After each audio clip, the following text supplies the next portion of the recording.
Hello students, and welcome to the video for a demonstration of how to do a fishbowl.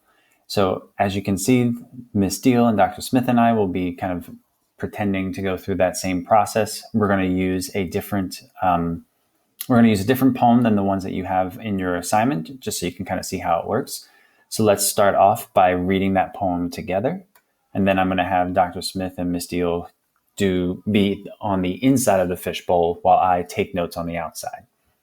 So the poem is called My Teacher Wasn't Half as Nice as Yours Seems to Be by Ronald Dahl. My teacher wasn't half as nice as yours seems to be. His name was Mr. Unsworth and he taught us history. And when you didn't know a date, he'd get you by the ear and start to twist while you sat there quite paralyzed with fear. He'd twist and twist and twist your ear and twist it more and more until at last the ear came off and landed on the floor. Our class was full of one-eared boys. I am certain there were 8 who'd have them twisted off because they didn't know a date. So let us praise teachers who today are all so fine, and yours in particular is totally divine. All right. So at this time, I'm going to ask Dr. Smith and Ms. Deal to conduct their fishbowl conversation while I take notes in the outside of the fishbowl observation area. Ladies, please begin when you're ready. Hey, Dr. Smith. Oh, hey. Hey, Ms. Deal. So, our first question is, what drew you to this poem? I am always intrigued about what other people's experiences are with education who are not in the United States. I've heard a lot of people. I have friends in Europe. I know people from Asia and Australia, and each one has a different story about their education. And this person wrote, clearly has a different experience than we would have in the United States. It drew me to that. I'm interested in his perspective, as a student. Okay, well, I will say what drew me to this poem was that, and I hear some echoing, but I'm going to put my earbud, maybe that'll help. But I'm going to say what drew me to this poem was the fact that it just simply talks about teachers. And comparing, it seemed as if the narrator was comparing his teachers back then to teachers now. And I can definitely relate to when I was in school because there is seemed to be a difference. So that's pretty much what drew me to this poem. And the title actually, what was it? Not actually the title, but the main character, the teacher's name was Mr. Unsworth. I just thought that was pretty funny. Yeah, he called. Yeah, it's like he wasn't like worthy to be recognized as a good teacher, I guess. He lives on. Wow. So that's what drew me to this poem. So our next question, what is the poem saying about education and being an American? Again, from people who, and you might have known kids who were exchange students, Mr. Dr. Smith, where they come to our country and they just think it's really easy here. They're like amazed. We have half the homework we have, at home, and your teachers just don't yell at you or physically abuse you, as some do. That's our American experience, at least now, the 21st century. I agree. Also, I'm going to add that I really didn't focus on what this poem said about being American, but more so what it said about education. Which kind of ties in what you said, Ms. Deal, the fact that if you come from somewhere else, your educational experience can be different. In some of the other countries, you may have the more firm teachers, aggressive teachers, where they don't take a lot of nonsense versus somewhere else where that teacher is not as firm and not as aggressive. And then the students say they prefer those type of teachers, but I don't know if they're actually learning anything.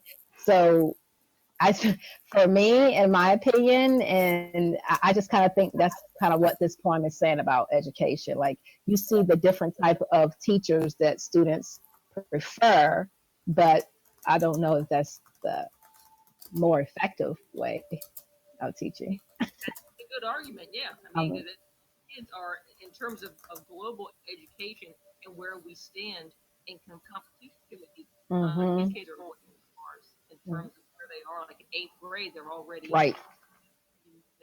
Pre-calculus, and our kids are in algebra. So I mean, Exactly. Yep. So it says, "How does this poem make you feel and why?" I can't help but escape sympathy. I mean, it's like I would not want to think that I would go to school every day. I don't think that's a way to learn.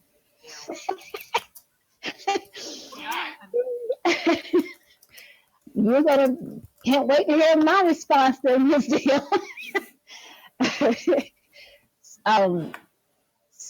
So the way this point made me feel was more so nostalgic because when I was in school, my teachers were aggressive, but not like physically aggressive, like "Hey, twist your ear," like they said in this poem. But I mean, I had a teacher who would wrap, you hear those stories. They would get the rulers together, they would wrap them together, and if you weren't doing right, they would tap you on your hand. I had those type of teachers. But did I like that type of aggressiveness? No, I don't do that. But I do think that you can have a type of firmness, but do not have to include any type of physical aggression like this to still help your students learn. So yeah, I was actually so scared to be in that classroom. His name was Mr. Rittenhouse. He's my sixth grade teacher. his name was Mr. Rittenhouse. He was my sixth grade teacher. And the crazy thing about it, though, it was like he was like a Jekyll and Hyde. I mean, bless his heart. I think he's passed now. Of course, all these years have passed, because this is like sixth grade. But he was like a Jekyll and Hyde. So he was also an English teacher. And you would learn information, like great information, but he was just aggressive how he conveyed that. Like he cursed like a sailor every day. How he stayed teaching, I don't know, but he cursed like a sailor every day. And like I said, he had the ruler. He was my only teacher who was really like that. All my other teachers were just very, very firm, but no, nothing physical involved. So again, for me, this poem made me just feel very nostalgic. Brought back memories. Do we have a last one? Or was that the last only question? That was the last question. Oh, okay. I was ready to talk some more. Well, just for the interest of like keeping this video short and making sure that we have time to get through everything that I wanted to show everybody. So as Miss Deal and Dr. Smith were speaking, right, I was on the outside of the fishbowl and I had my other Chromebook open here and I was taking notes. Right, I'm going to finish those notes. So I'm going to pause this video very quickly and then I'll resume in a second. So give me 1 second. Okay, I'm already done. I'm going to color code my notes. No, hold on. Am I due? Okay, well, instead of kind of color coding stuff, but if you take a look at the screen, and Dr. Smith and Ms. Deal, I know you can't see this, but the video is recording my screen. What was my favorite comment from the discussion and why? I said my favorite comment was when Dr. Smith talked about how the teacher's name showed that the narrator didn't like the teacher. Like he doesn't even get to have his own real name used. I really like that comment because I didn't notice that detail when I read it. I just thought it was a weird name. So I really like that Dr. Smith kind of brought that up. My second question was, what additional comment or idea could you add to the conversation? Right, for me, I said, I'd like to add that my dad also had similar experiences to the narrator and Dr. Smith. He ended up actually dropping out temporarily because it was so bad. He went to a Catholic school, and he said that the nuns were particularly vicious at times. Which I don't know if I believe, because my mom went to the same school and she didn't have as much trouble, but whatever, we'll see. And then for number 3, it was like, how clear was the conversation and what's one way it could be improved? I thought the conversation was very natural sounding and very clear. One way to improve the clarity of the conversation is just to have the participants ask one another the questions from the sheet more naturally. Like there were a couple times where, it was clear that, like we're looking at a list of questions, but you can just move through that one question into the next. And, maybe if you just sort of established ahead of time who is going to ask the first question and then who's going to ask the second question, that might make things go a little faster. So that's all I wanted to go over, was just to show you how this fishbowl works, right? And now what would happen is if there was another participant, that other participant and I would be on the inside of the fishbowl, while Miss Deal and Dr. Smith would be the ones on the outside recording.